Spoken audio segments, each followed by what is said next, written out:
건강하게 오래 사시려면 이 음식들 꼭 챙겨 드세요. 할머니, 괜찮으세요? 마트 계산대 앞에서 김점순 할머니가 휘청하며 카트를 붙잡았습니다. 옆에 서 있던 젊은 직원이 놀라서 얼른 팔을 붙잡아 드렸습니다. 아유, 괜찮아요. 요즘 자꾸 이러네. 장바구니 하나가 이렇게 무겁게 느껴진 건 처음이었습니다. 사실 요즘 들어 부쩍 이런 일이 잦았습니다. 아침에 눈을 떠도 몸이 물먹은 솜처럼 무거웠고 좋아하던 텃밭 일도 며칠째 손을 놓고 계셨습니다. 며칠 전에도 계단 두어 칸을 오르다 다리에 힘이 풀려 주저앉으셨던 참이었습니다. 그날도 별일 아니라고 그냥 잠깐 앉아 쉬면 괜찮다고만 여기셨습니다. 나이 들면 다 그런 거지 뭐. 혼자 그렇게 넘기신 게 벌써 몇 번째인지 모릅니다. 집으로 돌아와 마트 봉투를 내려놓는데도 팔에 힘이 하나도 없으셨습니다. 이렇게 계속 기운 없이 살아야 하나? 식탁 의자에 털썩 앉으며 나온 혼잣말이었습니다. 그런데 이 이야기 여기서 끝이 아닙니다. 정확히 석 달 뒤 같은 마트에서 마주친 김점순 할머니는 두 손 가득 장바구니를 들고도 걸음이 가벼우셨습니다. 대체 그 사이에 무슨 일이 있었던 걸까요? 밥상 위에 반찬 몇 가지 딱 그것만 바꾸신 거였습니다. 늘 드시던 고기 반찬을 콩이나 두부 같은 걸로 바꾸신 거예요. 이렇게만 바꾸셔도 병원 갈 일 없이 건강하게 오래 사실 수 있습니다.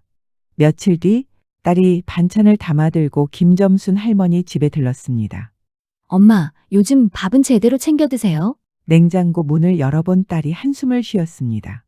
안에는 며칠째 그대로인 멸치볶음 하나뿐이었습니다. 입맛이 없어서 그냥. 딸이 그런 엄마를 잠시 바라보다가 가방을 뒤적였습니다. 이내 꺼낸 건 하얀 두부 한 모와 낯선 콩봉지 하나였습니다. 이게 뭐다니? 콩나물도 아니고. 병아리 콩이에요, 엄마. 요즘 자꾸 기운 없다고 하셔서 제가 좀 찾아봤어요. 딸이 휴대폰 화면을 보여주며 말했습니다.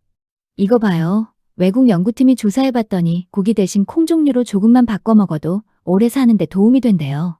남자는 12%, 여자는 14%나 사망 위험이 줄었다는 거예요. 그게 뭔 소리여? 콩 좀 먹는다고 그렇게 차이가 나? 김점순 할머니가 미덥지 않은 얼굴을 하셨습니다. 나도 엄마, 처음엔 그런가 했는데 일단 이 두부부터 보세요. 반컵만 드셔도 단백질이 10g 가까이 된대요. 고기 안 드셔도요.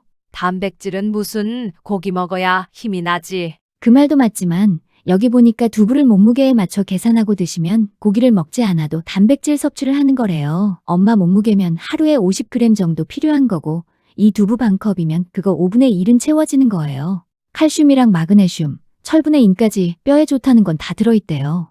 김점순 할머니는 두부를 젓가락으로 콕 찍어 보시더니 못마땅한 얼굴을 하셨습니다. 밍밍하니 이게 뭔 맛이요? 병아리 콩은요, 반컵에 단백질이 7g이고 식이섬유에 칼슘, 인, 철분까지 골고루 들어있대요. 탄수화물도 있어서 그냥 이것만 먹어도 한 끼가 된다니까요. 샐러드에 넣어도 되고 국에 넣어도 되고 오늘 국 하나 끓여드릴까요? 됐어. 내가 알아서 할게. 어여 가서 애들이나 챙겨. 딸은 걱정스러운 얼굴로 두부와 병아리 콩을 냉장고에 넣어두고 돌아갔습니다. 그날 저녁 김점순 할머니는 결국 두부 반모를 억지로 몇 점 드시고 남기셨습니다. 병아리 콩 봉지는 뜯지도 않은 채 냉장고 구석으로 밀려났습니다. 이래서 무슨 효과가 있으려나? 혼잣말을 하시며 할머니는 냉장고 문을 닫으셨습니다. 이틀 뒤 김점순 할머니는 큰맘 먹고 병아리 콩 봉지를 뜯으셨습니다. 인터넷에 나온 대로 삶아서 오이랑 방울토마토를 썰어 넣고 샐러드를 만들어 보셨습니다. 한 입 드시고는 고개를 갸웃하셨습니다. 어라, 이건 두부보다 낫네. 고소하니 씹는 맛이 있어서 생각보다 손이 자주 갔습니다. 그래도 하루 이틀 만에 큰 변화가 느껴지진 않았습니다. 이거 며칠 먹는다고 뭐가 달라지겠어. 여전히 반신반의한 마음으로 할머니는 병아리콩 샐러드를 냉장고에 넣어두셨습니다. 일주일쯤 지난 어느 날 경로당 앞이었습니다. 언니, 요즘 통 안 보이시더니? 이순영 씨가 반갑게 아른체를 했습니다. 기운이 없어서 그냥 집에만 있었지 뭐. 김점순 할머니가 힘없이 웃으셨습니다. 딸이 두 분이 콩이니 사다 줬는데 맛도 없고 영 안 먹히더라고. 병아리 콩은 그나마 먹을 만은 하더라만. 이순영 씨가 잠시 생각하더니 말했습니다. 언니, 그럼 이건 어때요? 버섯이랑 렌틸콩으로 국 끓여 먹는 거. 버섯? 그건 또 무슨 효과가 있다고? 큰 송이버섯 하나에 단백질이 5g쯤 들어있대요. 게다가 베타글루칸이랑 셀레늄이라는 성분이 있는데 쉽게 말하면 우리 몸 지켜주는 파수꾼 같은 거래요. 면역력에도 좋고 세포 상하는 것도 막아준대요. 렌틸콩은 반 컵만 먹어도 9g이나 되고 칼륨이랑 엽산, 마그네슘도 같이 들어있대요. 속도 편해지고요. 언니, 변비 있다고 하셨잖아요. 김점순 할머니 눈이 살짝 커지셨습니다. 국으로 끓이면 씹기도 편하고 맛도 훨씬 낫더라고요. 제가 끓이는 법 알려드릴게요. 이순영 씨는 그 자리에서 휴대폰 메모장을 열어 간단한 조리법을 적어주었습니다. 버섯 잘게 썰고 렌틸콩 미리 씻어서 불려두고 마늘이랑 같이 푹 끓이면 된다는 내용이었습니다. 근데 렌틸콩은 안 불려도 금방 익는다고 하더라고요. 콩 중에서는 제일 편해요. 집으로 돌아오는 길 김점순 할머니는 마트에 들러 버섯과 렌틸콩을 사셨습니다. 낯선 렌틸콩 코너 앞에서 한참을 이것저것 들여다보셨습니다. 그날 저녁 버섯과 렌틸콩을 넣고 국을 끓여보셨습니다. 부엌 가득 구수한 냄새가 퍼졌습니다. 한 숟갈 떠서 드시고는 잠시 가만히 계셨습니다. 어라, 이건 먹을 만하네. 두 그릇을 거뜬히 비우신 건 오랜만이었습니다. 다음 날도 그 다음 날도 김점순 할머니는 같은 국을 끓이셨습니다. 가끔은 렌틸콩을 좀 더 넣어보기도 하고 버섯 종류를 바꿔보기도 하셨습니다. 며칠 그렇게 국을 드시던 어느 아침 화장실에서 나오시며 혼잣말을 하셨습니다. 오늘은 속이 좀 편하네. 아주 작은 변화였지만 며칠 전과는 확실히 달랐습니다. 이렇게 별것 아닌 음식 하나로 몸이 조금씩 편해지고 있었어요. 김점순 할머니는 그날부터 국을 끓일 때마다 버섯과 렌틸콩을 빼놓지 않으셨습니다. 냉장고에는 늘 버섯 한 봉지와 렌틸콩 한 통이 자리를 잡았습니다. 경로당에 갈 때마다 이순영 씨를 붙잡고 이것저것 물어보시는 게 습관이 되었습니다. 이번엔 또 뭐 좋은 거 없어? 먼저 물어오시는 김점순 할머니 모습에 이순영 씨도 내심 반가우셨습니다. 얼마 뒤 손주들이 갑자기 집에 들이닥쳤습니다. 할머니, 아이들이 현관에서부터 신발을 벗어던지며 뛰어들었습니다. 김점순 할머니 얼굴에 절로 웃음이 번졌습니다. 하지만 반가움도 잠시 아이들 밥 차려주고 씻기고 놀아주고 재우고 나니 어느새 밤 11시였습니다. 정작 본인 저녁은 챙길 새도 없었습니다. 김점순 할머니는 결국 찬장에 있던 라면을 꺼내 끓이셨습니다. 버섯도 렌틸콩도 그날은 손도 못 댔습니다. 다음 날 아침 몸이 다시 물먹은 솜처럼 무거웠습니다. 아이들은 여전히 팔팔했지만 할머니는 자리에서 일어나기가 힘드셨습니다. 역시 나는 안 되나 보다 식탁 의자에 털썩 앉으며 혼잣말이 나왔습니다. 며칠 애써 챙겨 먹은 게 하루 만에 도로 다 무너진 것 같은 기분이었습니다. 그냥 예전처럼 살까? 그런 생각이 슬며시 고개를 들었습니다. 마침 그때 딸이 문을 열고 들어왔습니다. 엄마, 무슨 일 있어요? 얼굴이 왜 이래? 어제 애들 보느라 정신이 없어서 그냥 라면 먹었어. 바빠서 그랬는데.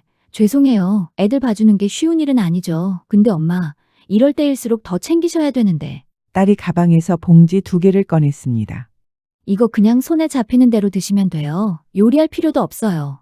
아몬드 한 봉지와 전자레인지에 데우기만 하면 되는 퀴노아 팩이었습니다. 아몬드 한 줌 30g이면 삶은 달걀 하나만큼 단백질이 들어있대요.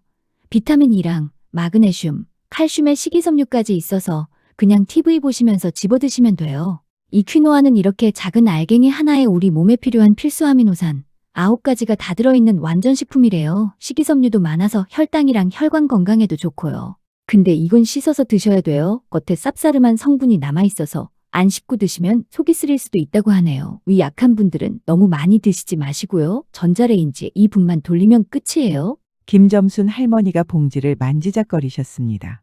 손주들 오면 또 이런 날이 있을 텐데 이렇게 간단하면 나도 할 수 있지. 그날부터 김점순 할머니 식탁 한쪽에는 아몬드 한 접시가 늘 놓이게 되었습니다.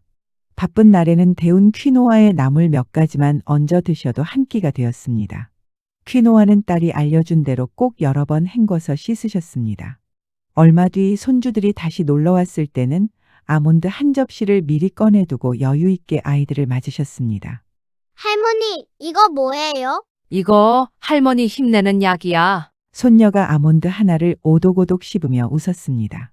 바빠도 이 정도는 하겠네 작게 다짐하시며 할머니는 다시 냉장고 문을 여셨습니다. 시간이 조금 더 흘렀습니다. 김점순 할머니는 요거트에 호박씨를 한 숟갈씩 얹어 드시는 게 습관이 되었습니다. 이게 작아도 심장에 좋다더라고. 호박씨 안에 들어있는 불포화 지방산이랑 비타민이가 심혈관을 지켜주고 피로 회복에도 도움이 된다고 딸에게 들으셨던 참이었습니다. 피곤한 것도 확실히 덜하다고 이웃에게 자랑하듯 말씀하실 정도가 되셨습니다. 샐러드에는 시금치 대신 루콜라를 넣기 시작하셨습니다. 이게 향이 알싸한 게 씹는 맛이 있어서 좋아. 시금치보다 단백질도 더 많다더라고. 비타민이랑 미네랄도 풍부하다고 파스타에 넣어도 맛있다는 얘기를 딸이 해준 뒤로는 국수 삶을 때도 루콜라를 한 줌씩 넣으셨습니다. 두부, 병아리콩, 버섯, 렌틸콩, 아몬드, 퀴노아, 호박씨, 루콜라. 어느새 김점순 할머니 밥상은 완전히 달라져 있었습니다. 냉장고를 열면 예전엔 없던 것들로 칸칸이 채워져 있었습니다. 경로당에서 만난 이순영 씨도 놀랄 정도였습니다. 언니, 얼굴이 환해지셨네. 요즘 뭐 좋은 거 드세요? 내가 요즘 밥상을 좀 바꿨잖아. 그랬더니 몸이 다르더라고. 그때 그 두부 맛없다고 하시던 분 맞으세요? 두 분이 마주보며 한참을 웃으셨습니다. 계단 오르내리는 것도 텃밭 일하는 것도 예전만큼 힘들지 않으셨습니다. 딸이 다니러 올 때마다 엄마 얼굴 좋아지셨다는 말을 몇 번이고 하고 갔습니다. 그리고 정확히 석 달 뒤 그 마트였습니다. 할머니, 괜찮으세요? 낯익은 목소리에 고개를 돌리니 예전에 계산대에서 팔을 붙잡아 주었던 그 직원이었습니다. 어머, 저번에 여기서 휘청하셨던 분 맞으시죠? 김점순 할머니는 양손 가득 장바구니를 들고도 숨 한 번 안 차셨습니다. 그때 그 사람 맞아요. 근데 지금은 이 정도쯤이야 아무것도 아니지. 진짜 몰라보게 좋아지셨어요. 비결이 뭐예요? 비결은 무슨 그냥 밥상 위에 몇 가지 슬쩍 바꿨을 뿐인데. 두 분이 마주보며 웃으셨습니다.